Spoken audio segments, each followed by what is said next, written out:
जय श्री महाकाल। गुरु गुरु तो भगवान से भी ऊपर इनका पद होता है, पर बहुत से गुरु ऐसे होते हैं कि अपने शिष्यों को ज्ञान देने के बजाय उन्हें फंसाते रहते हैं। इसी विषय पे आज बात करेंगे, क्योंकि इसी विषय पे पूछे हुए हैं कि गुरु जी, अगर हमारे ही गुरु ने नज़र बंद कर दिया हो तो कैसे खोले, इसके बारे में बताइए।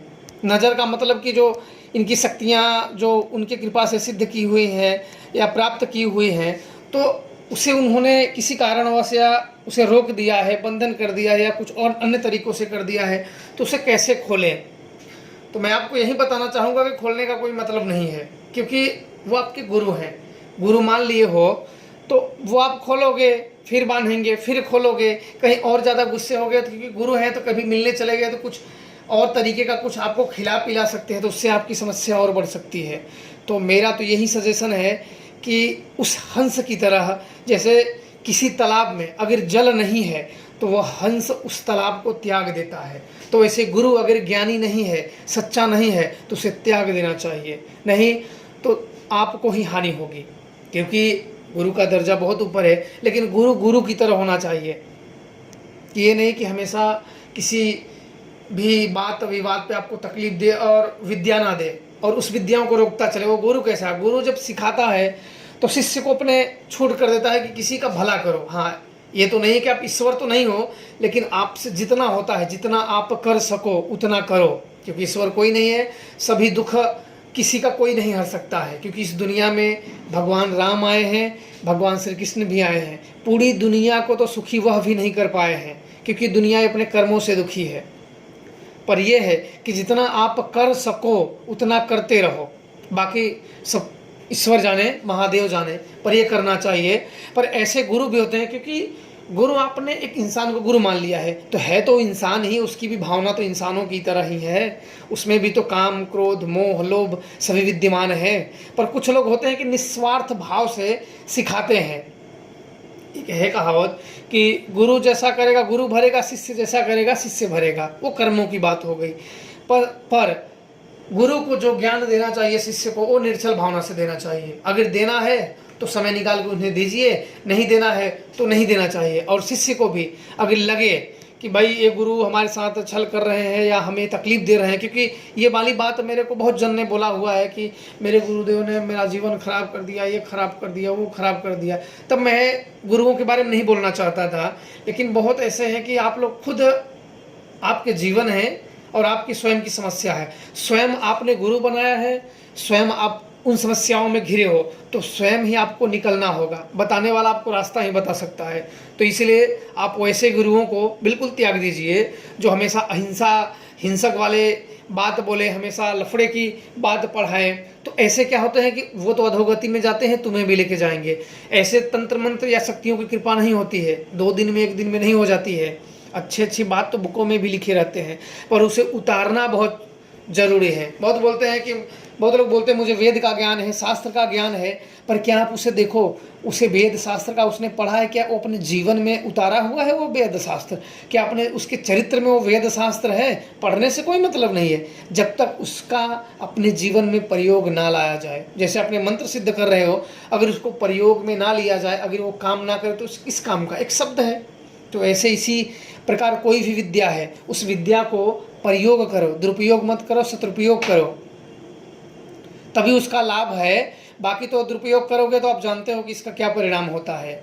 इस दुनिया में इंसानों के द्वारा बनाए हुए या आदमियों के बताए हुए मार्ग पे दुनिया नहीं चलती है, उस ईश्वर के कहे अनुसार चलती है। कोई किसका भक्त है, कोई किसका भक्त है, एक समय समय पे सब चलते रहेंगे। कोई व्यक्ति गलती करता है तो क्या करोगे आप?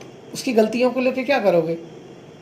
बस ईश्वर की भक्ति करो तो सच्चे मन से करो, और गुरु बनाओ तो आप 1 महीने में नहीं 10 महीने में बनाओ, लेकिन जान के बनाओ। ये नहीं कि आपने गुरु बनाया और 2 दिन में सिद्धियाँ नहीं मिली तो तीसरे दिन गुरु की बुराई करो, ये ठग है, वे ये हो गया, वो हो गया। तो इसलिए पहले ही आप जांच लो कि मुझे किन से सीखना चाहिए, किन से नहीं। आपकी अंदर आत्मा जिनसे कहे आप उन्हीं से सीखिए। क्योंकि जब सबसे पहले किसी भी मंत्र साधनाओं में, देवताओं को आवाहन में, या किसी चीज़ को हमें प्राप्त करने के लिए हमारा मन अपने साथ होना जरूरी है।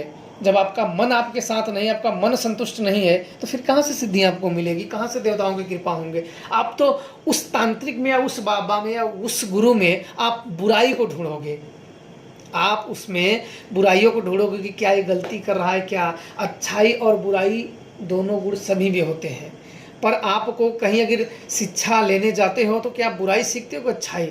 आपको अच्छाई से मतलब, बुराई से में क्या मतलब है, क्योंकि दोनों के सभी पहलू होते हैं। दिन है तो रात है, पाप है तो पुण्य है, नरक है तो स्वर्ग है, अच्छाई है तो बुराई है, सीधी सी बात है, सब इंसानों में है। ज्ञान है तो अज्ञान भी है, अच्छाई है तो दुष्टता भी है, सच्चे हैं तो झूठे भी हैं, सब कुछ के दो पहलू होते हैं। तो इसलिए आप लोग वैसे गुरु का चुनाव करिए और उन्हीं के सानिध्य में आप रह के साधना करिए, जो ज्ञानी हो, जो जानता हो, जिसे आपका मन मानता हो कि मुझे इनसे विद्या ग्रहण करनी चाहिए, तो आप उनकी शरण में जाइए, उनसे विद्या ग्रहण करने का आग्रह करिए, उनसे ज्ञान लीजिए और फिर आगे का जो मार्ग है आप करिए आराम से। बाकी आप ऐसों को गुरु बनाएंगे कि जो बिल्कुल अभद्र हैं, बकवास एक तरीके से मान लीजिए, कि जो हमेशा मैं की भाषा बोलते हैं, वो तो किसी काम के नहीं होते हैं, वो तो किसी को भी कुछ भी बोलते रहते हैं, लेकिन होता कुछ भी नहीं है। आप देखिए कितने जन क्या क्या बोल रहे हैं किसी को भी, पर हो क्या रहा है, कुछ नहीं हो रहा है। क्योंकि ऐसे लोग क्या होता है, इनका एक डर होता है, ये भीतर से बड़े कमज़ोर आदमी होते हैं, क्योंकि इन्हें कोई ना बोल दे इसलिए दूसरों को बोलते रहते हैं। पर अपने लक्ष्य पे ध्यान दो, कुत्ते को भौंकने दो, अपने सिर्फ लक्ष्य पे ध्यान दो। क्या है ये दुनिया, आप बैठे रहोगे फिर भी बोलती रहेगी, करते रहोगे फिर भी बोलती रहेगी। दुनिया है, ज़माना है, यहाँ कोई किसी को कभी भी नहीं छोड़ता है। तो सिर्फ अपने लक्ष्य पे ध्यान दीजिए, बस कुत्ते की तरफ ध्यान ही मत दीजिए। बस ये है कि उसका वो काम है, बुराई किसकी की जाती है, जो व्यक्ति ऊपर बैठा हो। पागलों की कौन बुराई करता है, जो ऊपर हो, जो आगे हो, बुराई उसी की जाती है।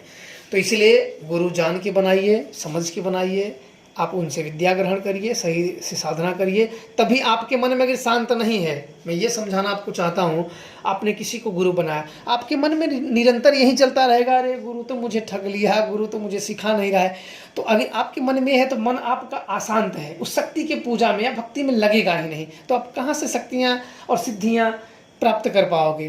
तो इसलिए आप जान के सोच समझ के ही बनाइए, भले से आप बाद में बनाइए, लेकिन आप किसी को भी बनाइए सही ढंग से, उनकी शरण में रह के साधना करिए, इसके बाद भक्ति करिए, ईश्वर के मार्ग में आगे बढ़िए। हो सके तो आप दूसरों का, गरीब दुखियों का भला भी करिए, जैसे आपको होता है, जैसे आप करना चाहो, जैसे आपका गुरु का मार्ग हो, आप वैसे करिए, दूसरों का भला करिए। शायद आप करें, अगर 10 का भला करिए, अगर 100 लोग हैं तो कितने हज़ारों का भला हो जाएगा। शायद हो सकता है किसी का मृत्यु के मुंह से भी बचा लाओ, उससे बड़ी बात क्या होती।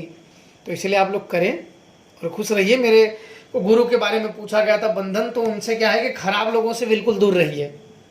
उन्हें बांधने का क्या मतलब है, आज थोड़ा सा बचे हुए, कल और बच जाओगे, परसों और बच जाओगे, फिर कभी ऐसा बच जाएगा आप उसी में मर जाओ। तो इसलिए ऐसे काम करने से पहले उसे त्याग दो, छोड़ दो, वो मोह ममता गुरु वाली छोड़ दो, कोई और गुरु तलाश करो। क्योंकि हम हर चीज़ किसी न किसी से सीखते हैं। तो एक तरीके से देखा जाए तो कितने गुरु हैं, क्योंकि एक व्यक्ति से हम थोड़ी सब कुछ सीख जाते हैं। आजीवन हमें जब तक जीना है तब तक कुछ ना कुछ किसी से सीखना होता है। कहीं अच्छा सीखेंगे, कहीं बुरा सीखेंगे, कहीं हम लोग ईश्वर की भक्ति सीखेंगे तो कहीं गाली सीखेंगे, तो कहीं क्या सीखेंगे। सीखते ही तो हैं तभी हमें आता है ना, जो हम सीखेंगे वही दूसरों को देंगे। तो सब कुछ यहाँ सीखना ही होता है। आजीवन हमें कुछ ना कुछ सीखना होता है। पर नाम हम सिर्फ गुरु या तंत्र मंत्र का ही लेते हैं, क्या गुरु के अलावा हम और कुछ नहीं सीखते हैं? जो गुरु सिखाता है वही हम सीखते हैं, इसके अलावा हम कुछ नहीं सीखते हैं। आप लोग खुद सोचिए, समझदार है, आप लोग अपने हिसाब से काम करिए। जय श्री महाकाल।